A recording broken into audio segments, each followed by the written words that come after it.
Thanks for watching. I'm meteorologist Jacqueline Thomas. Heading through the morning so far, of course, we've already seen some heavy rain and very strong wind gusts, and we'll continue to see that as we head through the rest of the morning into the early afternoon. So power outages continue to be a problem and a concern here this morning. We could still see gusts over 60 miles per hour in some spots as we head through these next handful of hours, and we're still getting some additional rainfall too that is still leading to that flooding concern as we head towards the afternoon. Again, along the coast, we've been watching that flooding potential as we enter these hours around that high tide cycle this morning. And so we're keeping an eye on all of this as we head through the day today. We still have that wind advisory in effect across central and southwestern parts of the state, and then that high wind warning in effect for northern areas and along the coast where we see those gusts exceed 60 miles per hour possible at times.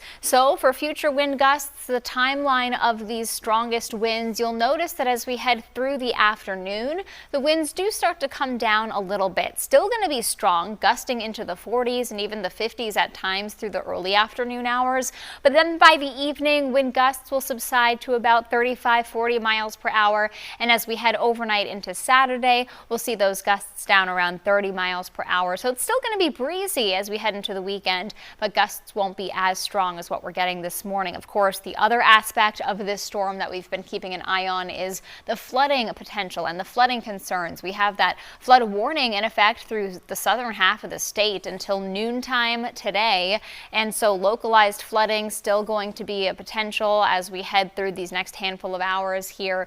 Localized flooding in urban areas and those low-lying areas and along areas, streams and rivers as we continue to get some snow melt as well with the heavy rain that we've had coming through. And that coastal flood warning still in effect as well. Coastal concerns around that high tide cycle that we're seeing this morning, astronomical high tide, and the lingering effects of that high tide cycle will last into the early afternoon hours, say 1-2 o'clock p.m. But yes, watching that flooding potential and a bit of storm surge as well as we see those onshore winds pushing that water ashore, those large breaking waves with beach erosion this morning. Satellite and radar showing what we've got, and we've still got rain across most of the state. Northern areas that were seeing snow initially overnight and early this morning have seen that change over to rain now, mainly as we've gotten those warming temperatures through these last few hours. You'll notice in the Futurecast taking us through the rest of the day today, by the afternoon, the steadiest rain starts to taper off a little bit, and there'll be more on and off downpours or showers as we head through the afternoon, but still soggy and wet. Still going to see concerns for flooding, and certainly going to have poor travel conditions with some reduced visibility at times just due to the splashing water coming up, the wind-blown rain, and then that potential for ponding on roadways. You want to just take it easy, take it careful, never try to drive through roads that have water on them or flooded roadways.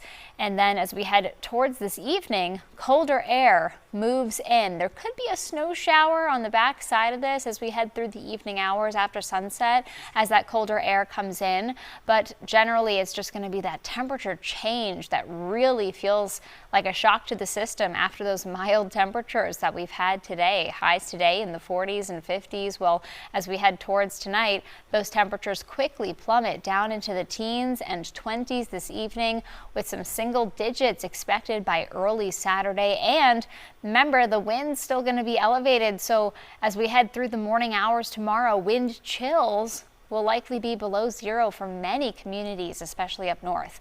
So in the 7-day forecast, alert weather today as this system moves through.